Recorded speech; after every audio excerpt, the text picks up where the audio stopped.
Masechet Souka, Dafé. On reprend juste en bas du Daf Dalet, 3 lignes avant la fin. Aaron Tisha, donc les 4 Hachamim qui étaient Rav, Rabbi Hanina, Rabbi Yonatan et Rav Chaviva, ils nous ont enseigné à propos du Aaron, le Aaron qui était dans le Kodesh HaKodeshim, Aaron Tisha avec Kaporet Tefar. Le Aaron faisait 9 Tfachim et le Kaporet qui était le couvercle, un Tefar. Arekan Asara. Et donc on a 10 Tfachim.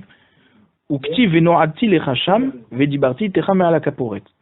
Il y a le pasouk dans Shemot qui nous dit que lorsque Akash Baruch Hu va parler à Moshe, d'accord, il lui parlera au-dessus du Kaporet. Ça veut dire quoi? Au-dessus du couvercle. Vetania, Rabbi aussi Omer, et Rabbi aussi nous dit, dans une braïta, mais en lam lo yarda shrina les matins. La shrina n'est jamais descendue en dessous de dit Fachim, donc en dessous du couvercle. Chez Nehemar, velo alou Moshe le Eliyahu lamarom. Et inversement, Moshe et Eliyahu Hanavi, quand ils sont montés sur le ciel, ils ne sont pas arrivés dans les derniers dit Fachim du ciel. Chez Nehemar, Hashamaim, Shamaim Lashem, Ve'aretz Natan Ibn Adam. Le ciel est à Hachem, ça veut dire même l'extrémité du ciel, elle n'est qu'à Hachem, et même Moshe Rabbeinu et Eliyahu, quand ils sont montés dans le ciel, ils ne sont pas arrivés à cette extrémité, et inversement, quand Akash Baruch Hu est descendu, a fait descendre la Shrina n'est jamais descendue en dessous de dit Fachim. Ça veut dire qu'en dessous de dit Fachim, d'accord, on est considéré comme si on est au sol, ok? Donc c'est pour ça que la mechitza minimale d'une souka, elle doit être au moins de dit Fachim, parce que si c'est moins de dit Fachim, c'est comme si il n'y a pas de souka, c'est comme si que le frach est posé sur le parterre. Alors la Gemara demande, Velo yarda shrina les matins. Est-ce que la shrina n'est jamais descendue en dessous de dit Fachim, donc sur le sol? Ve'aktiv vayered Hashem al har Sinai. D'accord? À propos de Matan Torah, on voit que Hachem est descendu sur le Har Sinai. Donc, vraiment sur le sol du Har Sinai. Donc, c'est sûr qu'elle est descendue plus bas que dit Fachim. La Gemara dit, elle répond, les Ma'alam et Asarat Fachim. Non. Quand on dit que la Shrina est descendue sur le Har Sinai, c'est qu'elle est descendue au-dessus de dit Fachim.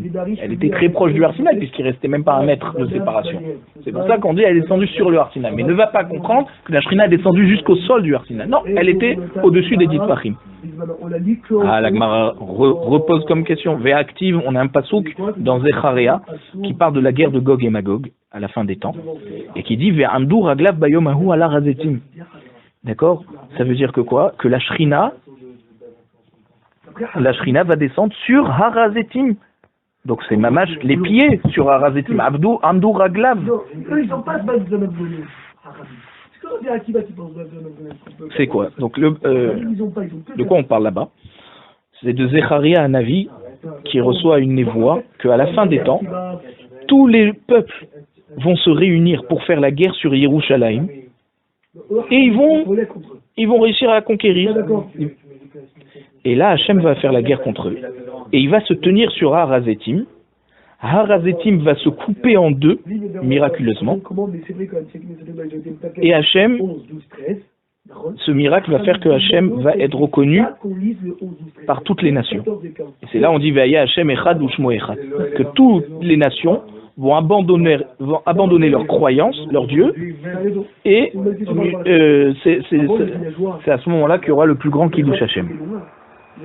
Alors la Gemara nous dit donc on voit que Hachem va vraiment se positionner sur Harazetim. La Gemara te dit non, les Marlam et Asarat Fachim. Même là-bas, dans ce cas, ça sera au-dessus de dit Fachim. Il ne va pas descendre mamash sur le sol de Harazetim. Alors la Gemara continue, elle dit mais alors Velo alou Moshe ve Eliyahu lamarom. Est-ce que Moshe et Eliyahu Hanavi ne sont pas allés dans le ciel? Ve'aktiv ou Moshe ala ela Elokim. Moshe est monté jusqu'à Hachem, donc il est monté même dans les dit Fachim jusqu'à Hachem. Non, la Gemara te dit les Matam et Asara. C'était moins de dit Fachim. D'accord? Moins de dit Fachim d'Hachem. D'accord? Il était plus bas. Il était plus bas que Hachem. Ve'aktiv vaya'al Eliyahu besa'ara Shamayim. Donc dans Melachim, on voit que Eliyahu Hanavi, dans Melachim Bet, Eliyahu Hanavi, il est monté au ciel. Là-bas aussi, pareil, les Matam et Asara. C'était moins de dit Fachim du ciel. Ve'aktiv me achez pene qui sait par chaise alav anano. Alors là, il y a un passouk dans Iov qui nous dit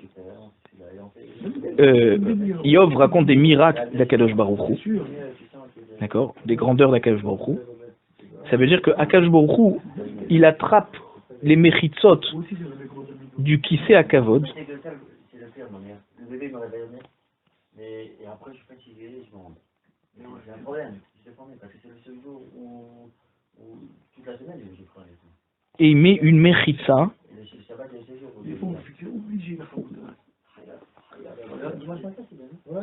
Une mechitza, comme une nuée sur le kissé à kavod. V'amar Rabbi Tanchum. Rabbi Tanchum nous explique ce pasouk. C'est quoi? Il s'agit en fait de Moshe Rabbeinu. Lorsqu'il est monté dans le ciel pour recevoir la Torah, mais la met chez Peres Shaddai Miziv Shrinato Va'anano Alav. Ça veut dire Akadosh Baruch Hu.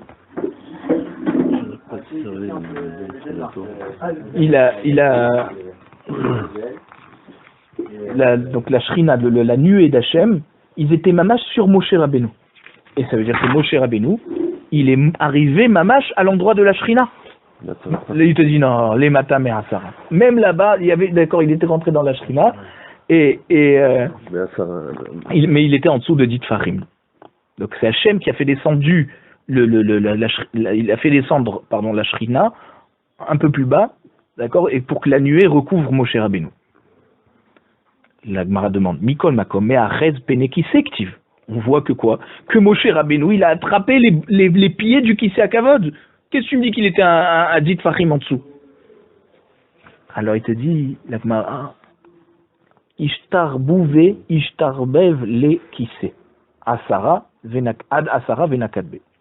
Hachem, il a fait descendre le Kisei jusqu'à dit Fahim plus bas, pour que Moshe Rabbeinu puisse l'attraper. Donc ça veut dire que même, apparemment, donc c'est les pieds du Kisei HaKavod qui sont descendus, qui se sont rallongés, pour que Moshe puisse les attraper. Mais en tout cas, le Kisei était toujours à dit Fahim plus haut que Moshe Rabbeinu.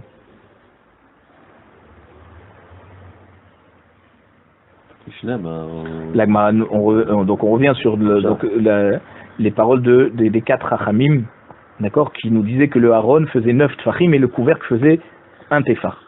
Bishlama Aaron Tisha dektiv ve'asu Aaron atzeshitim amatayim vachetzi orko ve'ama vachetzi orbo ve'ama vachetzi komato. Donc ça veut dire que quoi? Le Aaron, on arrive à comprendre qu'il faisait 9 tfachim. Pourquoi? Parce que lorsque Akadosh Baruch Hu a ordonné à Moshe de le construire, il lui a donné les dimensions. Il lui a dit que quoi? Il y aura 2 amot et demi de long, 1 ama et demi de large et 1 ama et demi de hauteur. Alors, comme une ama c'est 6 tfachim, si tu fais une ama et demi, ça fait 9 tfachim. Maintenant, et là, kaporet tefach minalan. D'où on sait que le couvercle, il faisait un tefach. Il n'y a pas un pasouk qui parlait du couvercle. Détané Rabbi Hanina. Aragma nous dit parce qu'il y a un enseignement de Rabbi Hanina dans une braïta qui dit comme ça. Kol hakelim she'asa Moshe, tous les kelim que Moshe a construits, natna bahen Torah midat orkan ou midat rorban ou midat komatan. D'accord? Tous les kelim du Mishkan, la Torah nous a indiqué la longueur, la largeur et la hauteur. Maintenant, kaporet, le couvercle du Aaron, midat orka ou midat rorban natna, la longueur et la largeur, elle nous l'a donné la Torah, puisqu'elle nous a dit qu'il faisait 2,5 de long sur 1,5 de large. Un couvercle, forcément, il a les mêmes dimensions que ce qu'il recouvre, sinon il ne recouvre pas. Donc si le Aaron faisait 2,5 de long et une ama et demi de large, alors le couvercle aussi. Par contre, la hauteur du couvercle, on ne l'a pas. Midat komata lonatna. La mida de la coma, de la hauteur, on ne nous l'a pas donné. Ça veut dire qu'on a 2,5 de long sur 1,5 de large, mais la dimension de la hauteur, l'épaisseur du couvercle, en fait, on ne nous l'a pas donné. Tse ulmad, d'accord, sors et apprends. Mi parut chez Bakelim.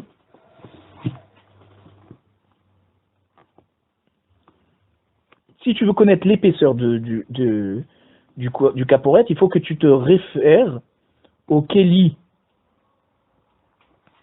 le plus petit parmi les Kélim du Mishkan.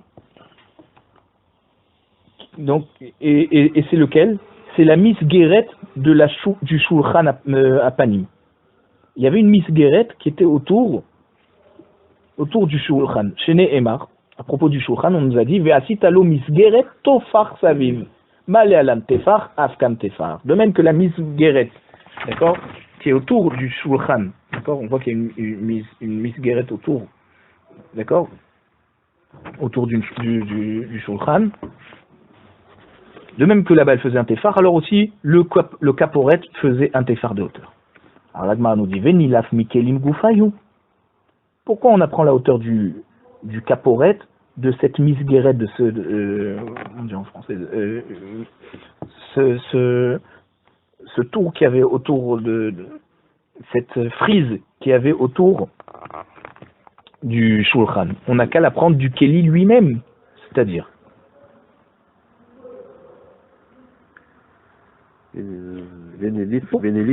Les autres kelim. Nélif, on apprend. Des fois, on n'a qu'à apprendre des autres kelim. Qu'est-ce que tu me parles de cette frise qu'il y a autour du shulchan? On n'a qu'à chercher le keli, qui est le moins haut, d'accord? Et donc, forcément, on verra que le couvercle aussi était plus haut qu'un tefar. Alakma, elle te dit tafasta meroubé lo tafasta. Tafasta moat tafasta. Donc ça, c'est un machal qui est très connu. D'accord? Que lorsque tu as la possibilité de comprendre deux manières, alors, ou tu comprends comme le derer meroubé, beaucoup, ou le minimum. Alors, il faut toujours essayer d'aller selon ce que tu peux comprendre au minimum. Ça veut dire, si tu as ta fasta mu'at, tu as attrapé un petit peu, tu as bien attrapé. Parce que c'est sûr que ça peut pas être moins que ce minimum. Si tu vas plus, alors tu sais pas, peut-être c'est plus, peut-être c'est moins. Mais en tout cas, le minimum, c'est quelque chose de sûr. Le maximum, on sait jamais. Donc ici, pareil, il faut apprendre le caporet de la misgueret du shulchan qui faisait un petit chiour de un tefar. La Gemara te dit, ok, alors venelaf, mitzit, on n'a qu'à apprendre, si tu cherches déjà les plus petites dimensions, va prendre le tzit, qui est un keli minuscule, puisque c'était quelque chose qu'on mettait sur la tête du Kohen Gadol, des Tanya,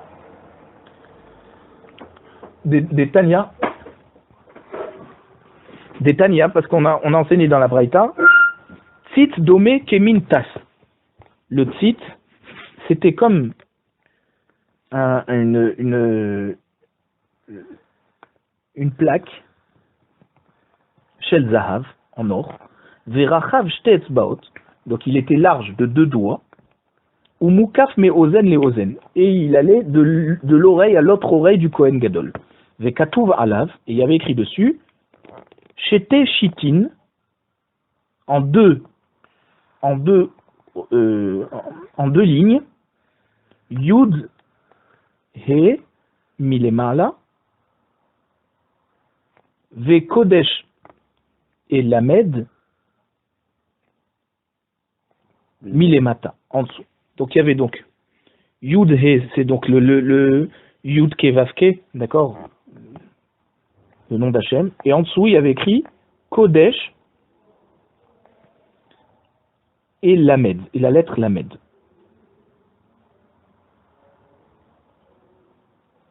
Ve'amar Rabbi Eliezer. Rabbi Eliezer nous a enseigné, Rabbi aussi, au nom de Rabbi, le fils de Rabbi, donc le fils de Rabbi Eliezer, le fils de Rabbi aussi, pardon. Ani reitiv beromi. Moi, je l'ai vu le tzitz à Rome. Bien sûr, les Romains, ils ont tout pillé et ils ont amené ça à Rome. Vekatuv alav kodesh lachem beshitachat. Il y avait écrit kodesh pour Hachem en une ligne, pas en 2 lignes.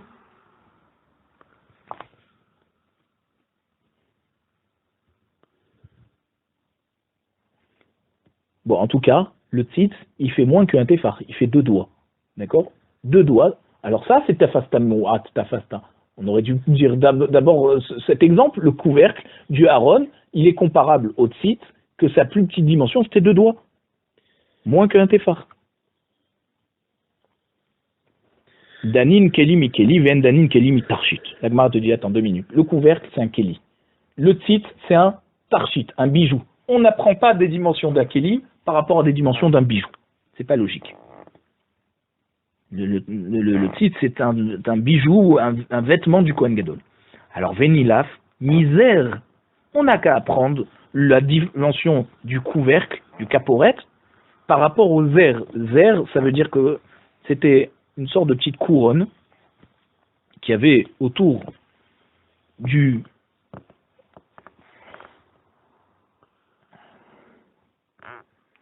Aaron et du Mizbeach Hazahav, et aussi sur le Shulchan du Nechal Mapanim, il y avait ce zère, cette petite couronne en décoration.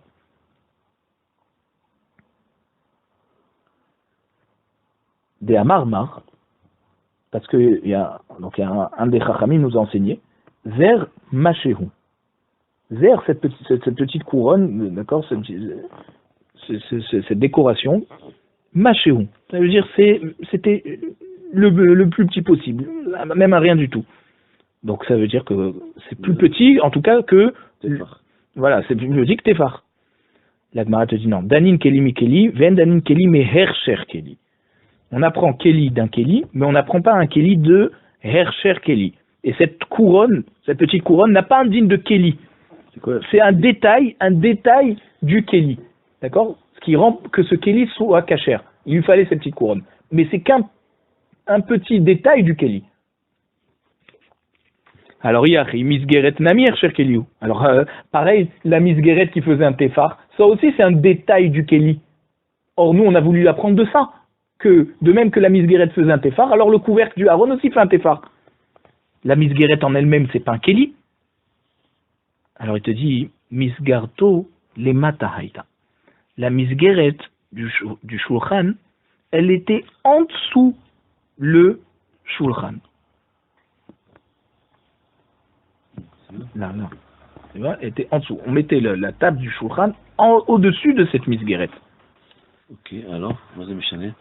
Mais, comme le Shulchan, donc cette table qu'on mettait sur la Misgeret, elle reposait sur la Misgeret, alors la Misgeret fait partie intégrante du Keli. Et c'est pas un détail du Keli comme une petite couronne qu'on mettrait autour du Misbéar.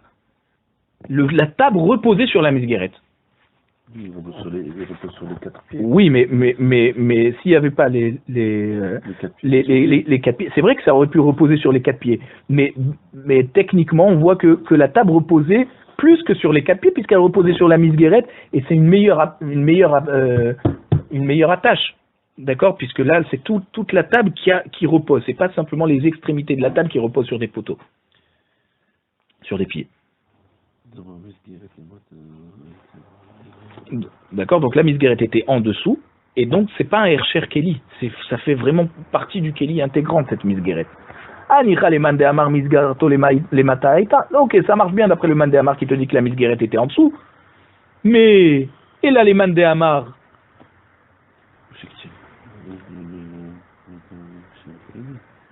Et là les man de Amar Misgarto le Marlahaita, Maïka le Memar. Là-bas, Rabbi aussi dans Masechet Menachot, là où on parle de la dimension du Shulchan, Rabbi aussi te dit comme ça, que la Misgeret est au-dessus de la table. Comme j'ai dit, la table repose sur les 4 pieds, et que dessus on a rajouté une petite Misgeret. Alors là, la Misgeret, elle est indigne de Hersher Keli, puisque la table ne repose pas sur la Misgeret, puisque la Misgeret est sur la table. Et donc on ne devrait pas apprendre la dimension du Kaporet par rapport à quelque chose de Hersher Keli, on ne peut apprendre que d'un Keli lui-même. La Gemara répond. Et là, donc finalement, on a le droit d'apprendre de Hersher Keli. Danin davar shenat nabo Torah mida. On apprend quelque chose que la Torah nous avait donné sa dimension, puisque la Misgeret, il y a écrit Tofar Saviv. La Misgeret doit faire un Tefar. Mi davar shenat nabo Torah mida. Donc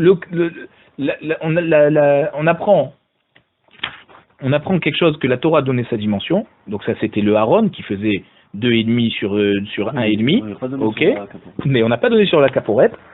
Mais par contre on apprend de la Misgeret et du Shulchan que là on a donné vraiment la dimension. Et on apprend, c'est pas la peine de venir nous chercher les dimensions du tzit et du zer. Shelo natna bahem Torah mida klal, que la Torah nous a pas donné bichlal de mida. Sur le tzit, il n'y a pas écrit qu'elle fera 2 etzbaot. Ok? Donc c'est quand même mieux d'apprendre de la misgueret parce que la misgueret a sa dimension qui est écrite dans la Torah. Ravuna Amar Meacha, Alpene à Kaporet Kedma. Ravuna il te dit, moi d'où j'apprends que le Kaporet il fait un tefar? Parce que quand le Ayom Kippour, le Kohen Gadol devait asperger le sang, d'accord? Alpene à Kaporet Kedma. Le Kohen Gadol, il aspergeait du sang du taureau sur l'épaisseur du couvercle. D'accord? Ve'en panim pachot mitefar. Il n'y a pas d'épaisseur, ça. Voilà, on ne peut pas avoir une épaisseur moins d'un tefar. Puisqu'on a dit peiné à caporet. On n'a pas dit à caporet. Peiné à caporet. Donc la face du caporet, c'est quoi? L'épaisseur du caporet. Il ne peut pas avoir d'épaisseur moins d'un tefar.